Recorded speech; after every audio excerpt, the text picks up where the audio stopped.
Hallelujah, Hallelujah,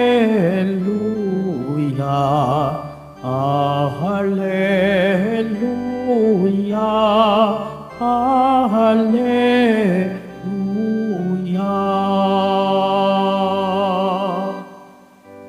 Kay laki ng pagmamahal ng Diyos sa sanlibutan, kaya't anak niya ay binigay. Hallelujah, Hallelujah, Hallelujah, Hallelujah.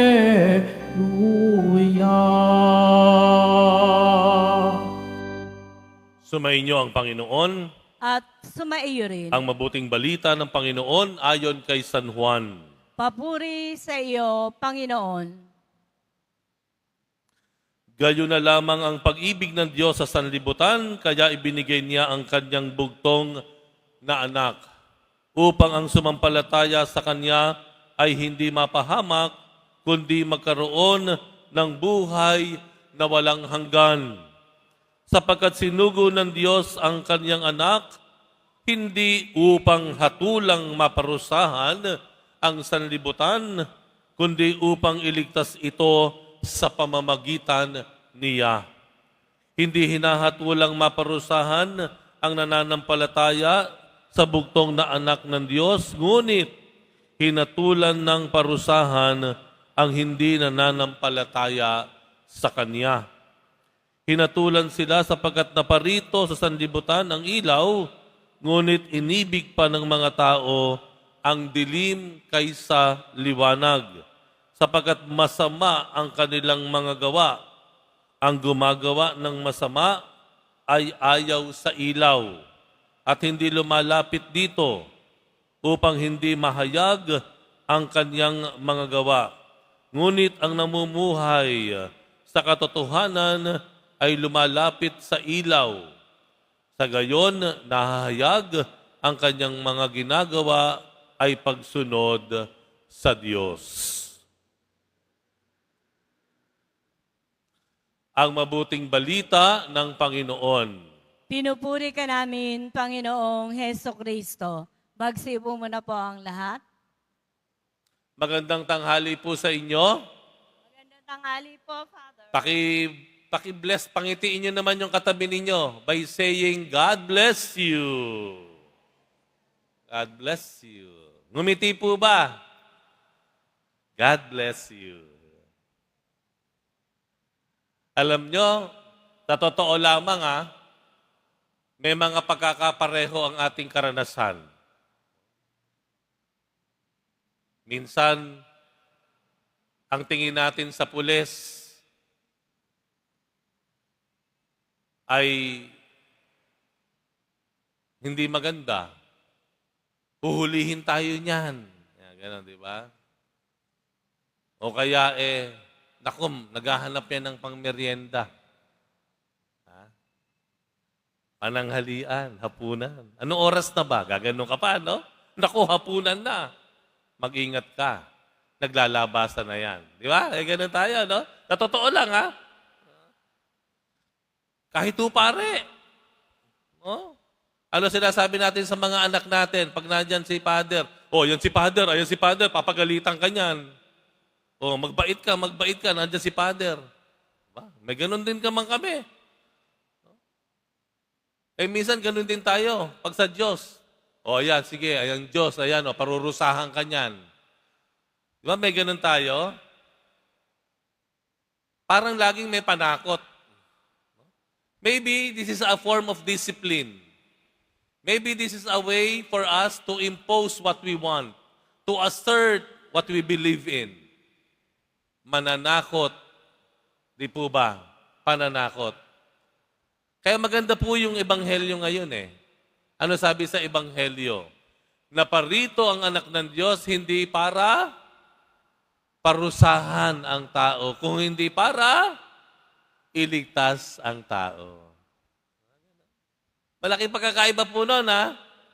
Pag kinitingnan mo ang Diyos na mapanuri, nagbabantay, nagmamatyag ng iyong pagkakamali dahil parurusahan ka kapag nagkamali ka, iba yan sa iyong pananaw sa Diyos na ayan ang Diyos.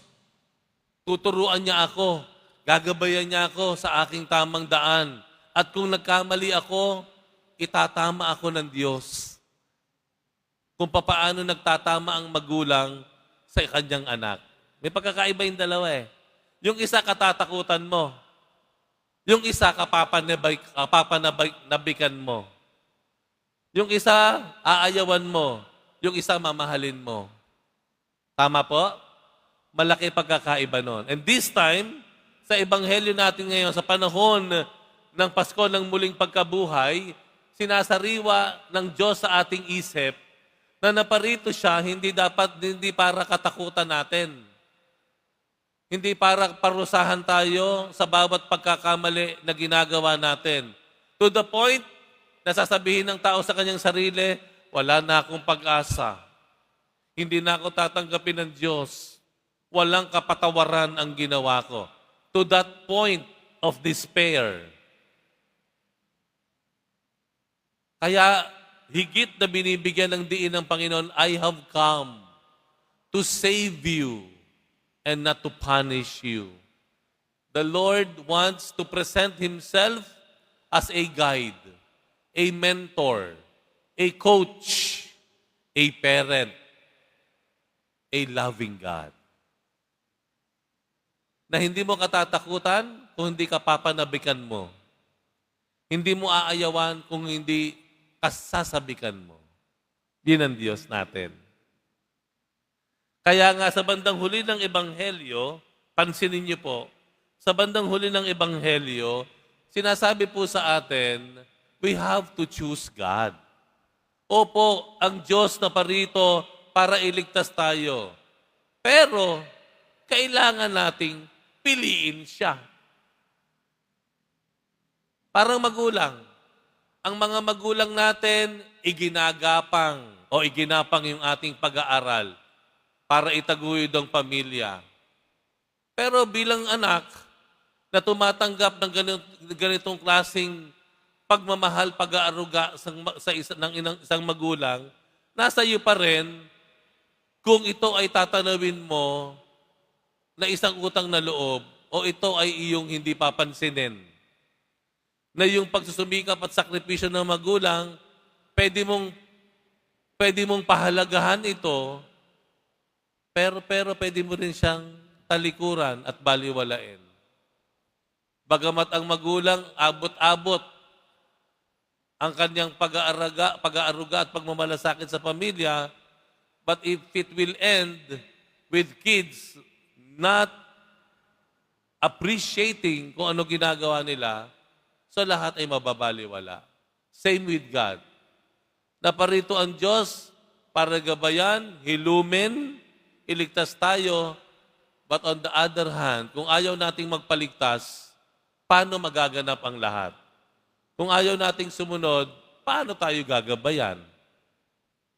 Kung ayaw nating magpagaling sa Kanya, paano tayo gagaling?